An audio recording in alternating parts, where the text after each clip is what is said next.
ये इलाका जर्मनी के सबसे गर्म इलाकों में से एक है। यहाँ शोधकर्ता देश के जंगलों की नब्ज टटोलते हैं। आज मैं ये परीक्षण करूंगा कि बीज पेड़ की ये पौध अलग अलग प्रकाश तीव्रताओं और संवर्धित CO2 पर कैसी प्रतिक्रिया देती है, जो भविष्य में मुमकिन तौर पर वातावरण में मौजूद होगी। तो हमारे लिए ये जानना जरूरी है कि जब ये पौधा मिट्टी में उगेगा तो क्या उस स्तर का प्रकाश संश्लेषण करने के लिए उसे पर्याप्त पानी मिलेगा। भारतीय मूल के सोमिद साहा ने विभिन्न देशों और विषयों के युवा वैज्ञानिकों को लेकर एक टीम बनाई है। टीम को प्राचीन रोम के वन देवताओं का नाम दिया गया है, सिल्वेनस। सोमिद साहा दुनिया भर के जंगलों पर खतरा मंडराता देखते हैं। शहरीकरण और तेजी से बढ़ती आबादी भी इसके लिए जिम्मेदार है। चपेट में भारत भी है। भारत में हमें अपने जंगलों को सुरक्षित रखना होगा। उच्च गुणवत्ता वाले जंगल यानी अति सघन वन, कुदरती वन भी सिकुड़ रहे हैं, लेकिन बागान फैल रहे हैं। चाय और कॉफी के बागान, यूकेलिप्टस के बागान, बबूल और रबड़ के बागान। सरकार सोचती है कि ये बागान ही जंगल हैं। भारत में 21% जंगल हैं। भारत के आकार के हिसाब से देखें तो ये काफी बड़ी संख्या है, लेकिन इस 21% में भी बड़ा इलाका बागानों का है। और उच्च गुणवत्ता वाले जंगल, वो जंगल जो पेड़ों की दुर्लभ प्रजातियों का बसेरा बन सकते हैं, बाघों की और दूसरे जानवरों की रिहाइश बन सकते हैं, वैसे जंगल असल में बहुत कम हैं। तेजी से कटते जंगल खेती के लिए जगह बना रहे हैं।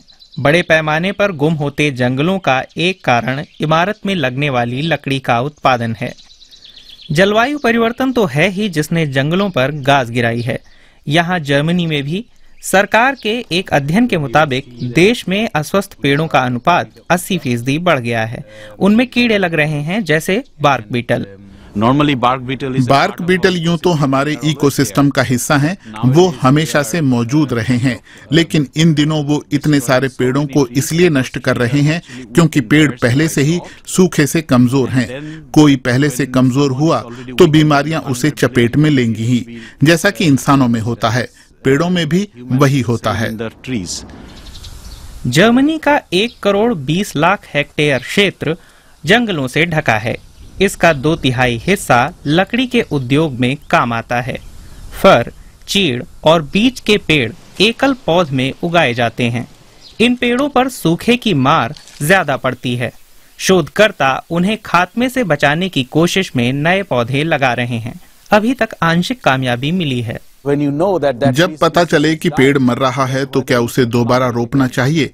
मैं कहूँगा पूरी सावधानी बरतनी चाहिए, क्योंकि पेड़ में भी खुद उगने की क्षमता है। अगर आप उसे पूरी तरह सिस्टम से हटा देंगे तो आप उस नस्ल को गंवा सकते हैं। लेकिन आपको एक ऐसा पेड़ रोपने की कोशिश भी करनी चाहिए जो इस पर्यावरण में नया हो, लेकिन तेजी से फैलने वाला ना हो। स्थानीय पेड़ों को हमलावर प्रजातियां तेजी से और स्थायी रूप से बेदखल कर रही हैं, जैसे कि ये जहरीला 12 पौधा अमेरिकन पोकवीड। जर्मनी के जंगलों को नुकसान पहुंचाए बगैर पेड़ों की कौन सी गैर हमलावर प्रजातियां वहां लगा सकते हैं, शोधकर्ता इस बात का पता कैसे करेंगे? मेरा सुझाव है कि दुनिया के किसी भी हिस्से से कोई पेड़ लाकर यहाँ रोप देने से अच्छा है कि यहाँ सदियों से उगते आ रहे विजातीय पेड़ लगाने की कोशिश की जाए। जैसे अमेरिकन रेड ओक मध्य यूरोप में अच्छे से घुल मिल गया है। वो गर्मी, सूखा और CO2 की बढ़ती मात्राएं सहजता से सहन कर लेता है और स्थानीय पेड़ों को बेदखल किए बिना वहाँ की स्थितियों में खुद को ढाल लेता है। यहाँ तो रेड ओक ने किसी तरह खुद को नई स्थिति में ढाल लिया था, और इससे इस बात की पुष्टि हो गई कि वो असल में छायादार जगहों में पनप सकते हैं। इसलिए यहाँ रेड ओक तेजी से उग रहे हैं। इमारती लकड़ी वाले इस जंगल में अमेरिकन रेड ओक पेड़ों को यूरोपीय हॉर्नबीम पेड़ों के साथ लगाया गया था। इस प्रतिस्पर्धा में ओक वृक्ष तेजी से और अपेक्षाकृत सीधे ढंग से उगने लगे। नतीजतन उच्च गुणवत्ता वाली लकड़ी मिलने लगी। टिम्बर वाकई एक अक्षय स्रोत है और इको फ्रेंडली भी है।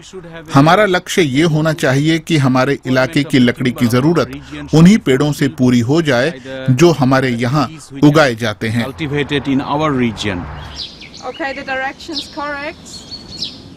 शोधकर्ताओं को उम्मीद है कि उनका काम जर्मनी के बीमार वनों में नया जीवन भरेगा और जलवायु परिवर्तन के खिलाफ अभियान ज्यादा प्रभावी बनेगा।